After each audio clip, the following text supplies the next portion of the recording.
കഥ ചിന്നുവിന്റെ മണൽ കൂടാരം. രചന ഷജീന ഗുരുവായൂർ. അവതരണം നുഷറ CH. ചിന്നു, വന്നു ഭക്ഷണം കഴിക്കുമോളെ. ക്ലാര അടുക്കളയിൽ നിന്ന് വിളിച്ചു. ഏത് സമയം ആ ചില്ലുകൂട്ടിൽ തന്നെയാ നോക്കിയിരിപ്പ്. നിനക്ക് ഹോംവർക്ക് ചെയ്യാനൊന്നുമില്ലേ? പറഞ്ഞത് കേട്ടില്ലെങ്കിൽ പപ്പയോട് പറഞ്ഞ് ഞാൻ ഇതങ്ങ് എടുത്തു കളയും, കേട്ടല്ലോ. അയ്യോ മമ്മി വേണ്ട, ഞാൻ വന്ന് കഴിച്ചോളാം. എന്റെ ചില്ലൂടെ എടുത്ത് കളയില്ലേ പ്ലീസ്. അതിൽ എന്റെ ചിപ്പും തപ്പും ഉണ്ട്. അവിടെ വീടാണത്. ചിന്നുവിന്റെ കുഞ്ഞു കണ്ണുകൾ നിറഞ്ഞു തുളുമ്പി. മകളുടെ സങ്കടം കണ്ടതും ക്ലാര ഓടി വന്ന് അവളെ ചേർത്ത് പിടിച്ചു. കളയില്ലട്ടോ, പക്ഷേ മമ്മി പറയുന്നതൊക്കെ മോള് കേൾക്കണം. പഠിക്കേണ്ട സമയത്ത് പഠിക്കണം, കഴിക്കേണ്ട സമയത്ത് കഴിക്കണം, കേട്ടല്ലോ. അപ്പൊ കളിക്കട്ടെ മമ്മി? ചിന്നു പിണക്കത്തോട് ചോദിച്ചു. വേണമല്ലോ, അതിനും ഇഷ്ടം പോലെ സമയം തരാം. ക്ലാര പുഞ്ചിരിയോടെ അവിടെ കവിളിൽ തലോടി. ബോബിയുടെയും ക്ലാരയുടെയും ഏക കൺമണിയായിരുന്നു ചിന്നു. അവരുടെ ചെറിയ ആഗ്രഹങ്ങൾ പോലും അവർ സന്തോഷത്തോടെ സാധിച്ചു കൊടുക്കുമായിരുന്നു. ഏഴാം പിറന്നാൾ അടുത്തെത്തിയപ്പോൾ ചിന്നുവിന് എന്ത് സമ്മാനം നൽകുമെന്ന ചിന്തയിലായി ബോബി. അപ്പോഴാണ് അവൾ എപ്പോഴും കൊതിയോടെ പറയാറുള്ള ആ ചില്ലുകൂട്ടിലെ വീടിനെ കുറിച്ച് ബോബി ഓർത്തത്. അതൊരു മണൽ ഘടികാരമായിരുന്നു. ചിന്നു എപ്പോഴും കാണാറുള്ള ഒരു കാർട്ടൂൺ കഥയിലാണ് ആദ്യമായി അവളത് കണ്ടത്.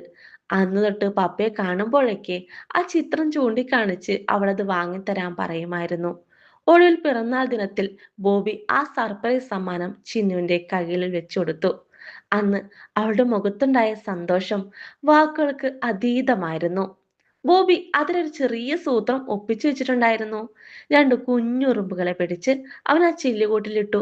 കുസൃതി കൂടുതൽ പപ്പയ്ക്കാണ് എന്ന് ക്ലാര എപ്പോഴും പറയുമായിരുന്നെങ്കിലും ചിന്നുവിന്റെ സന്തോഷം മാത്രമായിരുന്നു ബോബിയുടെ മനസ്സ് നിറയെ. ചിന്നുവിന് 4 വയസ്സ് വരെ സംസാരിക്കാൻ കഴിയില്ലായിരുന്നു. ചികിത്സയേക്കാൾ അവളെ സംസാരിക്കാൻ പ്രാപ്തിയാക്കിയത് ഒരുപക്ഷെ മണൽ ഘടികാരത്തിലെ ഉറുമ്പുകൾ എന്ന ആ കാർട്ടൂൺ കഥയായിരുന്നു. കഥയിലെ ഉറുമ്പുകളുടെ പേര് വിക്കി വിക്കി പറഞ്ഞു തുടങ്ങിയ ചിന്നു പിന്നീട് ഓരോ വാക്കുകളായി സംസാരിച്ചു തുടങ്ങി. വൈകുന്നേരം ഓഫീസ് വിട്ടിരുന്ന പപ്പയ്ക്കായി അവൾ ഉറങ്ങാതെ കാത്തിരുന്നു. ചിന്നു പപ്പയോട് പറഞ്ഞ കഥ ഇതായിരുന്നു. പണ്ട് മാണിക്യ രാജ്യത്ത് ഒരു ചില്ലുകൂട്ടിൽ അടയ്ക്കപ്പെട്ട പാവം 2 കുഞ്ഞുറുമ്പുകൾ ഉണ്ടായിരുന്നു, മീട്ടുവും ചൂട്ടും. താഴത്തെ അറയിൽ മണൽ നിറയുമ്പോൾ ആ മുറിയിലെ മനുഷ്യൻ ഘടികാരം തിരിച്ചു വെക്കും. ഉടൻ തന്നെ മണൽത്തരികൾ വീണ്ടും മുകളിൽ നിന്ന് താഴേക്ക് ഒഴുകാൻ തുടങ്ങും. ചൂട്ടുവിന് ഇത് കാണുമ്പോൾ എപ്പോഴും പേടിയായിരുന്നു. അവന് സങ്കടത്തോടെ പറയും, മീട്ടു, ഈ മണൽ ഒഴുകി താഴെ വീഴുമ്പോൾ നമ്മുടെ ജീവിതത്തിന്റെ സമയം തീരുകയല്ലേ, നമുക്ക് ഒരിക്കലും രക്ഷപ്പെടാൻ കഴിയില്ലേ. എന്നാൽ മീട്ടു പുഞ്ചിരിയോടെ മറുപടി പറയും, ചൂട്ടു, അങ്ങനെയല്ല. ഓരോ മണൽത്തരി വീഴുമ്പോഴും പുതിയൊരു നിമിഷമാണ് പിറക്കുന്നത്.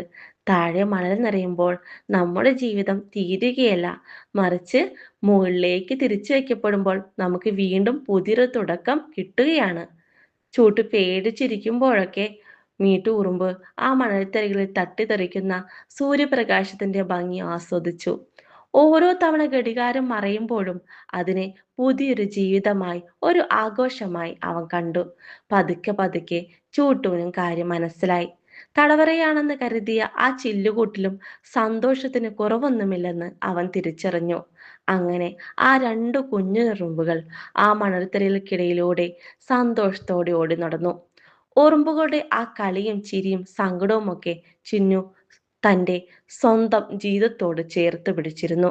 അതുകൊണ്ടാണ് അവൾക്കും അങ്ങനെയൊന്ന് വേണമെന്ന് വാശി പിടിച്ചതും പപ്പ അത് വാങ്ങി നൽകിയതും. ആ ചില്ലുകൂട്ടിലെ ഉറുമ്പുകൾക്ക് ചിന്നു തന്നെ പേരിട്ടു, ചിപ്പും തപ്പും. ഇപ്പോൾ സ്കൂൾ വിട്ട് വന്നാൽ ഉറങ്ങുന്നത് വരെ അവൾ ആ മണൽ ഘടികാരത്തിലേക്ക് നോക്കിയിരിക്കും. മണൽത്തരികൾക്കിടയിലൂടെ ഓടി നടക്കുന്ന ചിപ്പുവിനോടും തപ്പുവിനോടും കൊഞ്ചി സംസാരിക്കും. അവിടെ സ്വന്തം കുഞ്ഞു ലോകത്ത് അവരോടൊപ്പം സന്തോഷത്തോടെ ചിന്നു ജീവിച്ചു.